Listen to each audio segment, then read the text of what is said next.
City চুরি করে পালাতে গিয়ে ধরা পড়ল এক যুবক। ঘটনা প্রসঙ্গে জানা যায়, কালমাটি এলাকার এক সিটি চালক নূর হোসেন বামুনহাট প্রাথমিক স্বাস্থ্যকেন্দ্রে টোটো রেখে ডাক্তার দেখাতে ঢোকেন। ঠিক সেই সময় বামুনহাট উত্তর লাউচাপাড়া গ্রামের বাদল রায় নামের এক ব্যক্তি টোটোর তার জোড়া দিয়ে হাসপাতাল থেকে টোটো নিয়ে পালানোর চেষ্টা করে।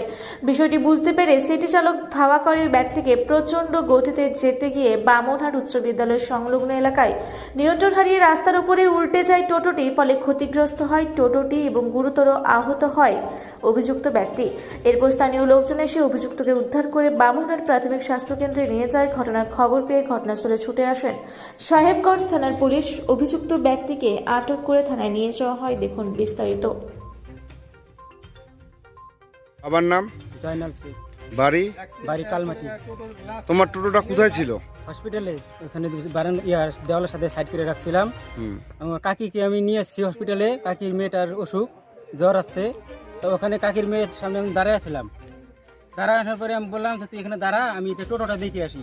বাইরে হয়ে দেখি টোটোটা নিয়ে পালাচ্ছে। আমি টোটোর পিছনে পিছনে ধরতে পারি না। মানে ওখান থেকে একটা টোটো আসতেছে, ওই টোটোটা কাটিং করতে যায় উল্টে পড়ছে। পরে এখানে ধরা হচ্ছে। কোচবিহার থেকে আবির সিংহের রিপোর্ট, রূপসী বাংলা মিডিয়া।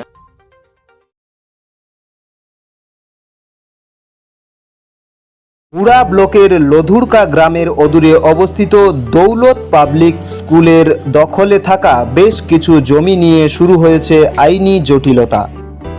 1197 দাগের যে বেলাবহল মৌজা এবং 2239 দাগের যে লধুরকা মৌজা, এই দুটো জমি আপনারা প্লিজ কেউ কিনবেন না, কারণ আপনারা বিপদে পড়তে পারেন, আইনি একটা লড়াইতে পড়ে যেতে পারেন।